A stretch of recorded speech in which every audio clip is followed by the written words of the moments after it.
আমি একজন ঠিকাদার বা আমি একজন ব্যবসায়িক। আমি তো ১৫ বছরে আওয়ামী লীগের মাধ্যমে বা আমার প্রভাব খাটিয়ে ১৫,০০০ টাকা আমি উপার্জন করতে পারিনি। এই রাজশাহী আপনারা জানেন একটু প্রতিক্রিয়াশীলদের জায়গা।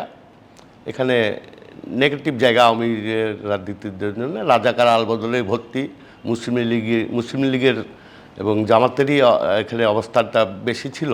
খালেদা জিয়া বিরোধী আন্দোলন, আমি প্রত্যেকটা আন্দোলনে যে জেল জুলুম অত্যাচার সহ্য করেছি। আমাকে একবার ১৯৮৮ সালে জাতীয় পার্টি এরশাদের সময় জেলখানায় নিয়ে যে ৭ মাস এক লাগারে কারাগারে রেখেছে এবং অত্যাচার মানে ডিজিএফআই এসে আমার শরীরে মানে এমনভাবে নির্মমভাবে নির্যাতন করে যে আমি দীর্ঘ ৩ মাস জেলখানাতে অসুস্থ অবস্থায় বেডে থাকি।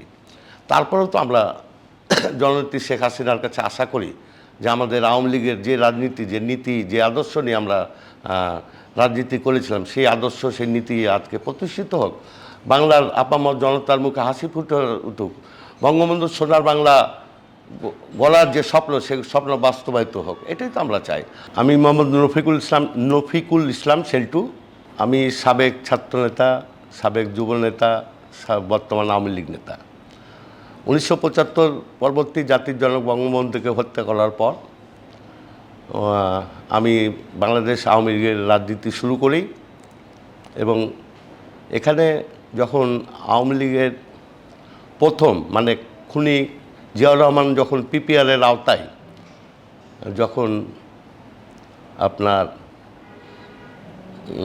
রাজনীতি করার যে ঘরোয়া রাজনীতি করার যে সুযোগটা দিয়েছিল, আমাদের রাজশাহী আওয়ামী লীগ সেদিন একটা রাজশাহী জেলা মহানগর নিয়ে একটা কর্মী সভা করেছিল ১৯৭৭ সালের সম্ভবত প্রথম দিকে বা ৭৬-এর শেষের দিকে।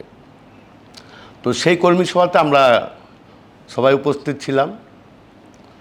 দিয়ে আওয়ামী লীগের আমরা সক্রিয়ভাবে সেদিন থেকে কর্মী হিসেবে আত্মপ্রকাশ করি এবং রাজশাহী শহরে আমরা বঙ্গবন্ধুর আদর্শ এবং নীতি নিয়ে এই শহরে আওয়ামী লীগ প্রতিষ্ঠার জন্য লড়াই সংগ্রামে বলিষ্ঠভাবে আমরা অবতীর্ণ হই। আমরা যখন এই রাজশাহী আপনারা জানেন একটু প্রতিক্রিয়াশীলদের জায়গা, এখানে নেগেটিভ জায়গা আওয়ামী লীগের রাজনীতির জন্য রাজাকার আলবদলে ভর্তি মুসলিম লীগের এবং জামাতেরই এখানে অবস্থানটা বেশি ছিল।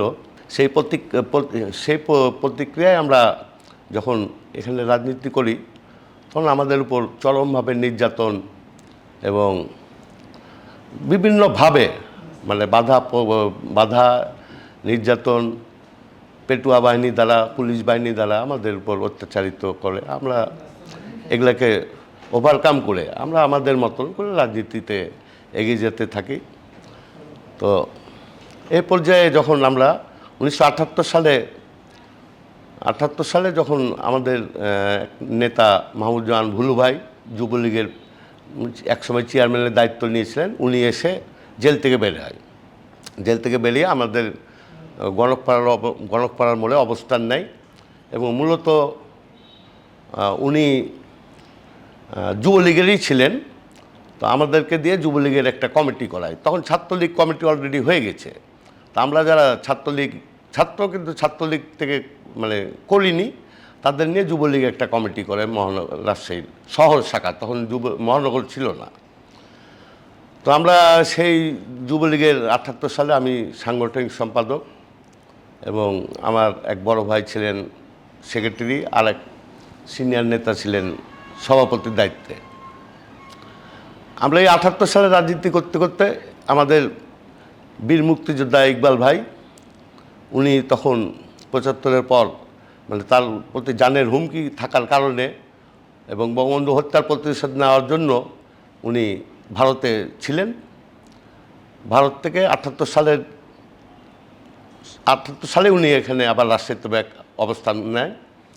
তো সেই বীর মুক্তিযোদ্ধা ইকবাল ভাই সক্রিয় সহযোগিতায়, ভুলু ভাইয়ের সক্রিয় সহযোগিতায় আমরা আবার রাজশাহী শহরে একটা বলিষ্ঠ সংগঠন গড়ে তুলতে সক্ষম হই এবং রাজশাহী অনেকটা সময় গেছে স্বৈরাচার সরকার এবং তারা জিয়াউর রহমান মিলিটারি শাসন চালাচ্ছে, এই সময় প্রতিবন্ধকতাগুলো কি ছিল? আমি মানে জিয়াউর রহমানের সময়টাই বলছি এখন। হ্যাঁ, তো জিয়াউর রহমানের সময়ের তো আমি প্রতিবন্ধকতা বলতে যে সব সময় আমাদের উপর অত্যাচার, মানে আমাদের একটা মহল্লা ছিল গণকপাড়ার মোড়, যেটা রাজশাহী শহরের মধ্যস্থান, রাজশাহী শহরের সব থেকে পটেনশিয়াল জায়গা, সেই গণকপাড়ার মোড়টাই আওয়ামী লীগের দখলে ছিল আমাদের।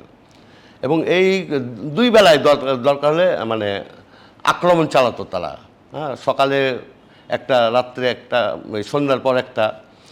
তো আর পুলিশ দ্বারা তো অত্যাচারিত হতামই আমরা। তো যাক, ভুলু ভাই, ইকবাল ভাই বা আরও হাদি ভাই ছিলেন আমাদের একজন সিনিয়র নেতা, ওনাদের নেতৃত্বে আমরা সংগঠনকে এগিয়ে নিয়ে যাই। এর মধ্যে তো আমাদের জেল, জুলুম, অত্যাচার, নির্যাতন হতেই থাকে। যেমন আমি ধরেন 4 বার জেল খেটেছি, আমি 2 বার মৃত্যুর মুখ থেকে বেঁচে এসেছি। আমার উপর অত্যাচার, নির্যাতন প্রচণ্ড চালিয়েছে। বিভিন্ন পাড়া মহল্লে আমি যুবকদের সংগঠিত করতে যে মানে অনেক কষ্ট করতে হয়েছে, অনেক ট্যাক্সি। তো আমরা রাজশাহী শহরে একটু পরিচিত ফেস ছিলাম, হ্যাঁ, সবাই সহজে আমাদের ব্যক্তিগতভাবে আক্রমণ করার সাহস অর্জন করতে পারতো না। মানে আমাদের নিজস্ব একটা পারিবারিক ছিল, অবস্থান ছিল, পাড়াগত, এলাকাগত, মহল্লাগত একটা অবস্থান ছিল, যার কারণে আমরা রাজনীতিতে সক্রিয় অবস্থান করি। আমরা যখন ইকবাল ভাইরা বা ভুলু ভাইরা যখন আওয়ামী লীগকে একটা সুন্দর, হাদি ভাইয়ের নেতৃত্বে একটা সুন্দরভাবে একটা সংগঠন অবশ্যই আমরা তৈরি করতে পেরেছি সেইভাবে। তো যাই হোক, এই জিয়া রহমানের পিরিয়ডে মানে এর অত্যাচারের ধরেন বর্ণনা আপনাকে আমি দিতে পারবো না। মানে প্রতিনিয়ত প্রত্যেক দিনই একটা না একটা ঘটনা তারা ঘটাতোই আমাদের উপর, হ্যাঁ। কোনো সময় পার্টি অফিসে আক্রমণ, আগুন জ্বালিয়ে দিত, ভাঙচুর করতো, সাথে পুলিশ থাকতো অবশ্য, হ্যাঁ, সেইভাবে। আর শিক্ষা প্রতিষ্ঠানগুলোতে প্রত্যেকটা দিন তো ছাত্রলীগের সাথে ছাত্রদল মানে মানে কীভাবে মারামারি ঠিক না, মানে হামলা, হ্যাঁ, তারাই হামলা করতো। তো আমরা সেই প্রতিকূলতা, আমরা যারা যুবলীগ করতাম তারা সক্রিয়ভাবে আবার ছাত্রলীগকে সহযোগিতা করতাম, হ্যাঁ, তারাও ছাত্রলীগ আসতো আমাদের যুবলীগ আওয়ামী লীগের প্রোগ্রামে।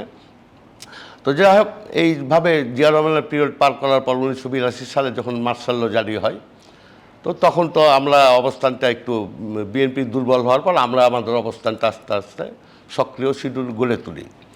তো আমরা এই পর্যায়ে খুনি জিয়া এরশাদের সময় যখন আন্দোলন শুরু করি, এই মুহূর্তে আমাদের একটা দুর্ভাগ্য বলেন আর যেটাই বলেন, একটা আওয়ামী লীগ এবং ছাত্রলীগ কিন্তু খুব সংগঠিত হয়ে গিয়েছিল। কিন্তু আমাদের দুর্ভাগ্য যে আমরা একটা আমাদের সংগঠনটা বিভক্ত হয়ে গেল। একটা আব্দুল রাজ্জাক ভাইয়ের নেতৃত্বে বাকশাল, আর এদিকে শেখ হাসিনার নেতৃত্বে আওয়ামী লীগ। তো আমি তখন যুবলীগের সাংগঠনিক সম্পাদক এবং রাজশাহী কলেজের স্টুডেন্ট। আমি তখন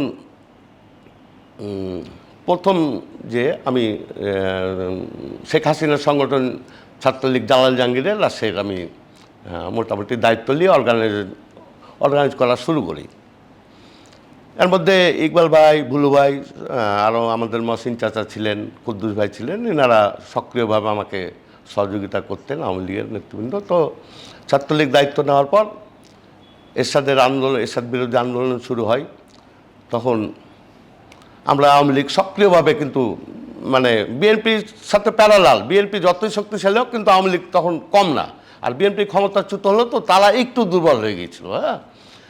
তো সেই অবস্থা আমরা যখন আমাদের সক্রিয়তা নিয়ে আন্দোলন করি, এর মধ্যে অত্যাচার মানে কি, জাতীয় পার্টির অত্যাচার, বিএনপির অত্যাচার, একদিকে ওয়ার্কার্স পার্টির অত্যাচার, একদিকে জাসদের অত্যাচার, এই সমস্ত সবই আওয়ামী লীগের বিরুদ্ধে। এদেরকে মনে করেন মোকাবেলা করে আমরা আমাদের রাজনীতি করতে হয়েছে।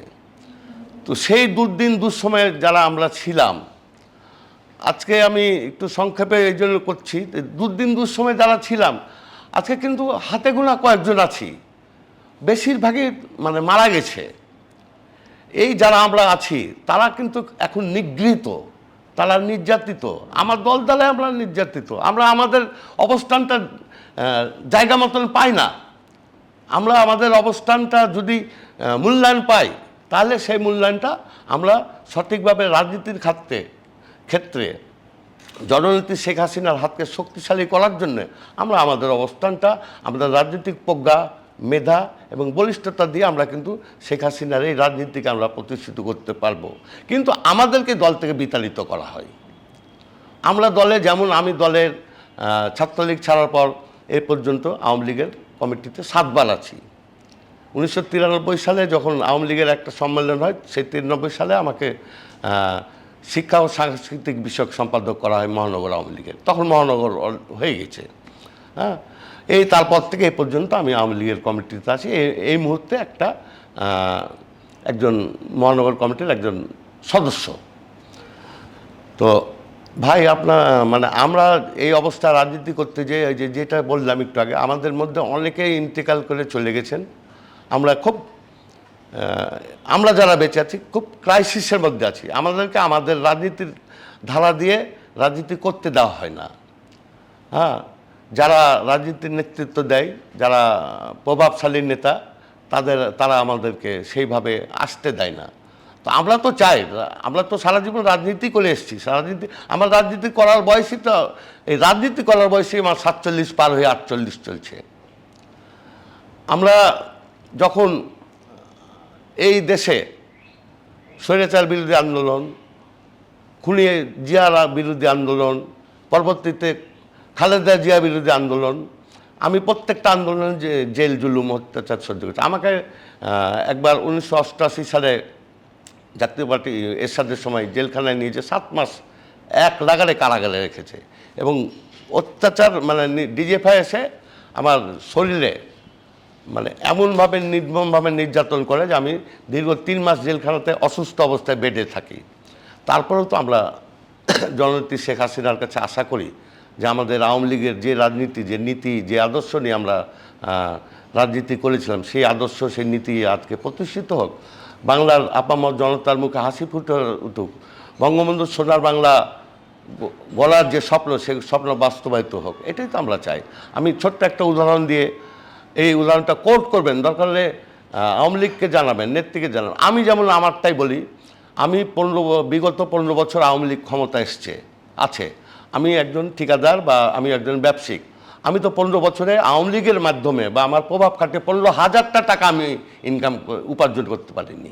আর দ্বিতীয় হচ্ছে যে আমার রাজশাহী শহরে, আমি ইকবাল ভাই আছেন, এখানে খায়ের আছেন, আমাদের একটা পরিবার আছে যে পরিবারের অবদানটা আওয়ামী লীগের জন্যে নিবেদিত। যারা 75-এর পর, যার বাড়ি আমাদের রাজশাহী স্থল ছিল, যার বাড়ির ফ্যামিলির সমস্ত লোকজন আওয়ামী লীগ করতো এবং সেই ফ্যামিলিরই প্রথম রাজশাহী মহানগরের 75-এর পর যে যুবলীগ কমিটি হয়, সেই বাড়ির সন্তান, বড় সন্তান সেই যুবলীগের সাধারণ সম্পাদকের দায়িত্ব পালন করে। সেই বাড়ি আজকে নিগৃহীত হয়ে আছে। সেই বাড়ির কাউকে কোনো পদ দেওয়া হয় না। যেমন ধরেন, সেই আমার একজন ছোট ভাই, ওই বাড়িরই একটা ছোট ভাই আজকে যুবলীগের সভাপতি পদে প্রতিদ্বন্দ্বিতা করে আপনার কেন্দ্র কমিটি যুবলীগের সভাপতির জন্য ওখানে বায়োডাটা সিভি জমা দিয়েছে এবং সম্মেলন হয়ে গেছে। গত সেপ্টেম্বর মাসের সম্মেলন হওয়ার পর তাহলে ধরা চলে যে এটা 7 থেকে 8 মাস হয়ে গেছে, তারপর সেই কমিটি হয় না। এবং তার সমকক্ষ যদি কেউ থাকে সভাপতি, তার যোগ্যতা যদি এর থেকে বেশি থাকে, তো তাকেই দেওয়া হোক সভাপতি পদে। হ্যাঁ, বলতে আমার আপত্তি নাই। আমি ওই বঙ্গবন্ধুর সৈনিক, আমি ওগুলো ভয় করি না। হ্যাঁ, আমি যার কথা বলছি সেই নির্যাতিত সাবেক ছাত্রনেতা এবং নির্যাতিত আসামি, জেলখাটা অবস্থায় যখন খালেদা জিয়া, যখন প্রথম সন্ত্রাস দমন আইন নাকি একটা আইন হয়, হ্যাঁ, খালেদা জিয়া সেই আইনের রাজশাহী গোটা বিভাগের মধ্যে প্রথম সে আসামি হয়ে জেল খেটেছিল। সেই ছেলেটা তার বড় ভাই যুবলীগের সেক্রেটারির দায়িত্ব পালন করেছিল। হ্যাঁ, যার বাড়ি আমাদের প্রত্যেকের জন্যে, মানে দুপুরবেলা হোক, সন্ধ্যাবেলা হোক, রাত্রি হোক, যার বাড়ি আমাদের জন্য খাওয়ার ব্যবস্থা সবসময় থাকতো, নাহলে বিকালের নাস্তা যেটা, সেই বাড়ির সন্তান আমিনুর রহমান খান রুবেল আজকে যুবলীগের সভাপতি প্রার্থী। তাকে যুবলীগের সভাপতি প্রার্থী এখন পর্যন্ত তার বিপরীতে এগেনস্টে যে প্রার্থী হয়েছে সে হাইব্রিড। এই কয়েকদিন আগে এই আওয়ামী লীগ ক্ষমতা আসার এই দ্বিতীয় মেয়াদের পর সে এসে আওয়ামী লীগের যোগদানও না, অটোমেটিকলি সে আওয়ামী লীগ সেজে দিয়ে সে আজকে হাইব্রিড, সেই ছেলে কোটি কোটি টাকার শত শত কোটি টাকার মালিক, সে এখন যুবলীগের প্রার্থী হয়েছে সভাপতি। তার টাকার কাছে পরাজিত হয়ে আজকে কেন্দ্র কমিটি আমরা বা নেতৃবৃন্দ আজকে ধরেন যে সেই কমিটি প্রকাশ করছে না।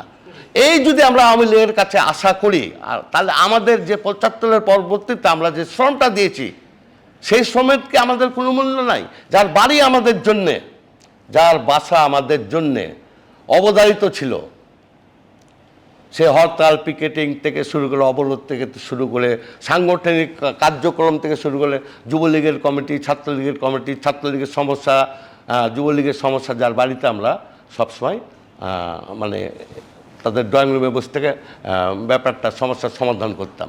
সেই ফ্যামিলির সাবেক ছাত্রনেতা, ছাত্রলীগের নির্যাতিত কারাবরণকারী নেতা আজকে সেই হাইব্রিড টাকাওয়ালার কাছে আজকে সে তার অস্তিত্বই মানে নাই থাকার মতন অবস্থা হয়ে গেছে।